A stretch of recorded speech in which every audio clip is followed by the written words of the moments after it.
ستاسو نوم او ستاسو دنده او د پوښتنې لړۍ. سمه ده. نو زما نوم روز دی او زه په قطر ایرویز کې کار کوم.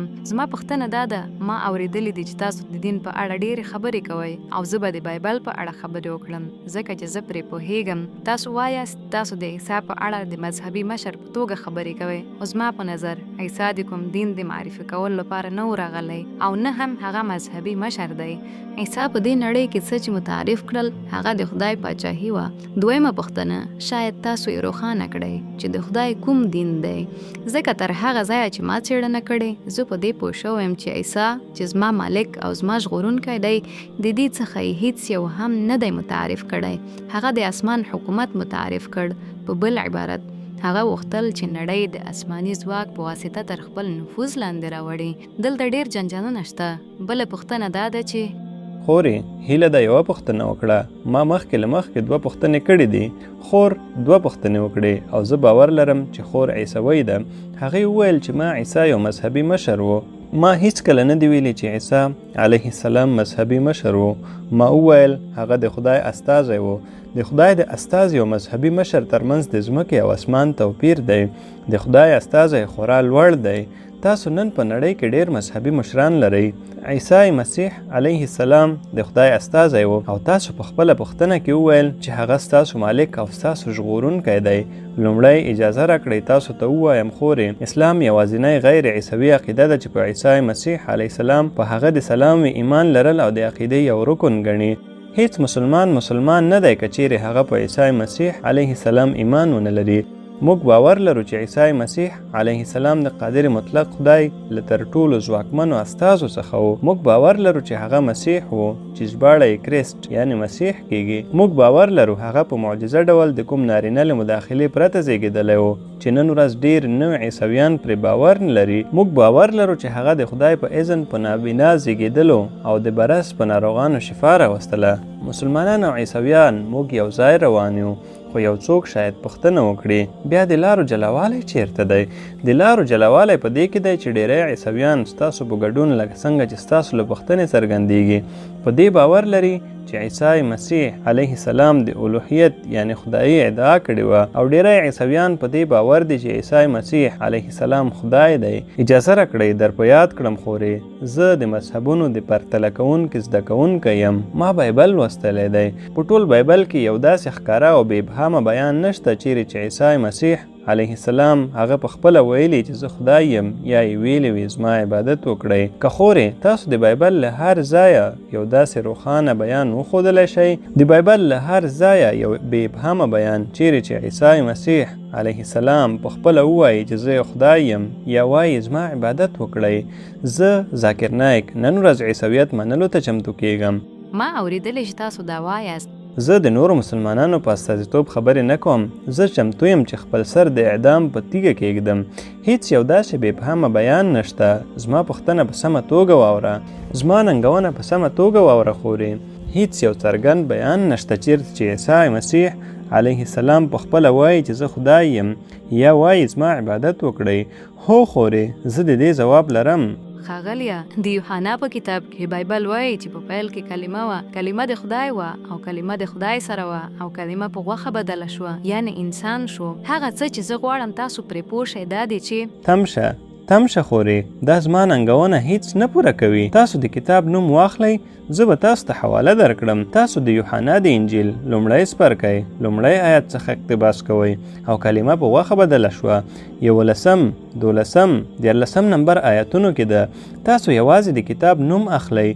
زه تاسو د څپرکي شمیره او د آیات شمیره هم درکوم. ما ته ځواب راکړه. کلمه خدای شوه مګر دا څه وایي؟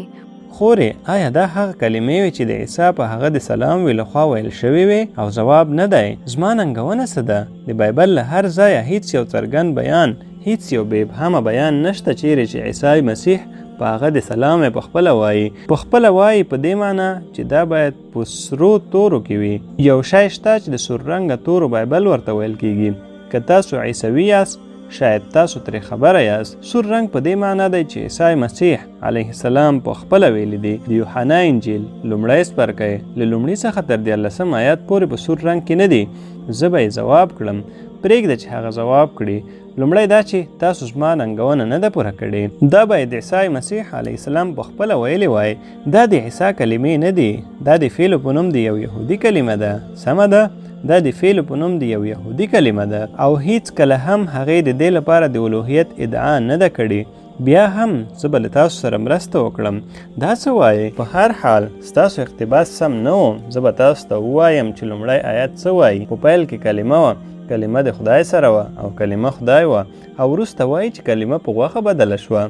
که تاسو موافق یاست چې کلمه خدای دی او که تاسو کلمه په خدای بدله کړئ، په پیل کې کلمه وه، داسې کیږي چې په پیل کې خدای و او خدای د خدای سره و. آیا ستاسو مطلب دا دی چې هلته دوه خدایان وو؟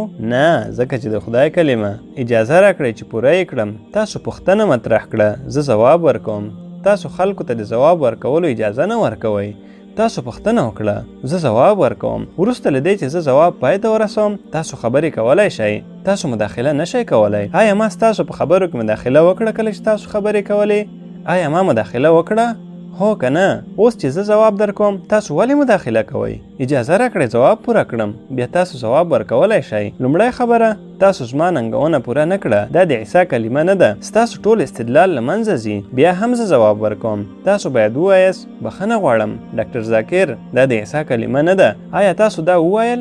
نه، تاسو صادق نه یاست. اوریدونکو ته ووایاست دا د عیسی کلمې نه دي. زه سم یم که نه؟ تاسو نه پوهیږئ؟ ګورئ، تاسو اقتباس کوئ او تاسو نه پوهیږئ. زه د مذهبونو د پرتلیزې مطالعې زده کوونکی یم. دا کلمې د عیسی لخوا نه دي ویل شوي. بیا هم زه ځواب ورکوم. که تاسو وایاست چې کلمه خدای دی او که تاسو د کلمې پر ځای خدای کیږدئ، په دې معنا چې په پیل کې کلمه وه، داسې کیږي چې په پیل کې خدای و، خدای د خدای سره و. آیا هلته دوه کلمې وي؟ او جواب نه دی. زه به تاسو ته دریم جواب درکړم. که تاسو اصلي نسخه ولولئ، لومړی ځل چې د خدای کلمه کارول شوې په پیل کې کلمه وه، کلمه د خدای سره وه. دا هوتیوس دی. هوتیوس په یوناني او ایرامی ژبه کې د الخدای یا خاص خدای په معنا دی. دویم ځل چې خدای کارول شوی دا ټونټیوس دی. هوتیوس د خدای خاص قادر مطلق خدای په معنا دی. ټونټیوس د یو خدای پرسته یا نیک انسان په معنا دی، مګر بدبختانه په ژباړه کې هغوی تاسو ته دوکه درکوي. تاسو د یوحنا د انجیل لومړی څپرکی لومړی آیات اصلي نسخې ته لاړ شئ. لومړي ځل چې د خدای کلمه کارول شوې دا هوتیوس ده، یعنی خاص خدای. دویم ځل چې کارول شوې دا ټونټیوس ده، په دې معنا چې یو نیک شخص. نو دا داسې لوستل کیږي، په پیل کې کلمه وه، کلمه د خدای هماغه خاص خدای سره وه او کلمه یو نیک شخص و، په دې معنا چې د خدای استازی و. آیا تاسو پوه شوئ؟ دې ته وایي. تاسو په انګلیسي نه پوهیږئ؟ تاسو ما ته ووایاست چې هغه څه چې ما وویل غلط دي. زه ستاسو د پوهانو حواله ورکړم. زه ستاسو حواله ورکوم. تاسو هر بایبل راواخلئ، د سور رنګه تورو بایبل. دا کلمې پکې نشته. دا لومړی خبره. تاسو یوناني او ایرامي ته لاړ شئ. آیا تاسو یوناني پوهیږئ خوري؟ آیا بایبل په انګلیسي کې نازل شوی و خوري؟ هو، دا یوناني و. یوناني او ایرامي. نو اصلي کلمه هوتیوس ده. آیا تاسو پوهیږئ چې د هوتیوس معنا څه ده؟ کور ته لاړ شئ او ګوګل یې کړئ. هوتیوس، شاید زه مکاري کوم. تمشه تمشه تمشه. هوتیوس په دې معنا چې خاص خدای. ټونټیوس په دې معنا چې یو نیک انسان، پرهیزګاره شخص. په دې معنا چې زه موافقه هم وکړم. دا وایي چې عیسی مسیح علیه السلام د خدای استازی و. آیا تاسو په دې باور لرئ؟ نه، هغه له استازي څخه لوی دی. هغه یوازې یو استازی نه دی. زما مالک ته د استازي ویل یو سپکاوی دی. خوري زه له تاسو پوښتنه کوم، مګر لومړی ووایاست چې هغه څه چې تاسو اقتباس کړل غلط وو. تاسو منئ چې دا غلط دی؟ بیا موږ بلې پوښتنې ته ځو. زه موافقه نه لرم. په دې معنا چې ستاسو خبره دا ده چې دا د عیسی کلمه نه ده. په دې معنا چې تاسو خلکو ته دوکه ورکوئ. سمه ده که غلطه؟ تاسو فکر کوئ چې زه نه پوهیږم. سمه ده؟ نه، زه دلته د پوهې ښودلو لپاره نه یم راغلی. زه دلته د څرګندولو لپاره یم. دا د پوهې پوښتنه نه ده، دا د بایبل پوښتنه ده. تاسو باور لرئ چې بایبل د خدای کلام دی؟ سمه ده؟ زه له تاسو څخه بایبل ډیر پیژنم. سمه ده؟ د بایبل پیژندل یو شی دی، د بایبل د وحی لرل بل شی دی. ځکه تاسو پوهیږئ حتی کله چې عیسی راغی، هغه خلک چې پوه نشول هغه څوک وو چې مذهبي مشرانو هغوی ډیر لوی چانس له لاسه ورکړ. هغوی نه پوهېدل چې هغه څوک دی، ځکه چې هغه پټ و. او د نوې عهدنامې کار تاسو په بایبل کې یو ځای وښایاست چیرې چې بې ابهامه بیان وي، څرګند بیان وي، چیرته چې عیسی مسیح علیه السلام وایي زه خدای یم، یا وایي زما عبادت وکړئ، زه عیسویت منلو ته چمتو کیږم. ساده ننګونه ده او تاسو د بایبل له دې لوی ټوک څخه یو آیات نشئ ښودلی. آیا زه له تاسو یو پوښتنه کولی شم ښاغلیه؟ آیا تاسو خپل ځان له خپلې کلمې جلا کولی شئ؟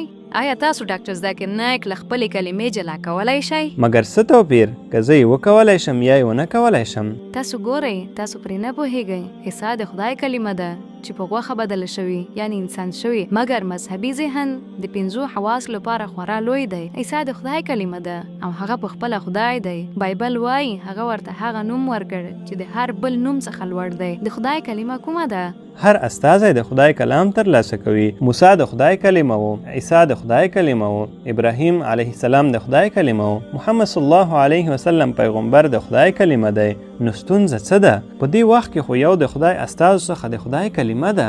د عیسی په اړه علیه السلام څه شي دومره بیل کړ؟ تاسو د خپل بایبل څخه یو داسې بیان نشئ ښودلی چیرې چې عیسی علیه السلام ویلي وي زه خدای یم او ویلي وي زما عبادت وکړئ. زه د دې ځواب لرم ښاغلیه. د بایبل د کلام له پیل څخه د عیسی تر وخته پورې ما ته د کوم داسې استازي نوم واخلئ چې تاسو یې استازی بولئ او د دې جوګه و چې شیطان وباسي یا ناروغانو ته شفا ورکړي. ولې؟ ځکه چې په پیل کې یوازې خدای و چې د عدن په باغ کې د انسان د زوال راهیسې د شیطان سره د چلند ځواک درلود. مګر دا شیان د انسان د خلاصون لپاره پټ وو. که یو څوک د یو کس څخه شیطانان وباسي آیا هغه خدای کیږي؟ نن ورځ ډیر خلک شته چې رقیه کوي او هغوی شیطانان وباسي. زه هم همداسې کوم ځکه چې زه د خدای پاچاهي ته انتقال شوی یم. نن ورځ خورې ډیر انسانان شته، حتی په قطر کې هم تاسو لرئ چې رقیه کولی شي او د انسان څخه شیطانان ایستلی شي. دا هغوی خدای نه جوړوي. آیا دا هغوی خدای جوړوي؟ هغوی دا ځواک له عیسی څخه ترلاسه کړی. زه پخپله د عیسی په نوم شیطانان باسم. اوه، نو تاسو هم اوس خدای شوئ؟ نه، زه د عیسی په اړه زما د ایمان له امله بدله شوی یم. بایبل وایي. زه ستاسو سره موافق یم. تاسو عیسی مسیح علیه السلام که تاسو بایبل ولولئ، کله چې هغه مړی لعذر ته ژوند بخي، هغه قادر مطلق خدای ته دعا کوي. هر معجزه چې عیسی مسیح په هغه د سلام وکړه هغه د خدای په نوم وکړه. هغه په خپل له ځانه نه ده کړې. همدغه خبره بایبل وایي. بخښنه غواړم، موږ وخت نه لرو. تاسو کولی شئ تالار په کرایه ونیسئ او سبا پکې وینا وکړئ. دا د پوښتنې او د وخت خبره ده. سمه ده؟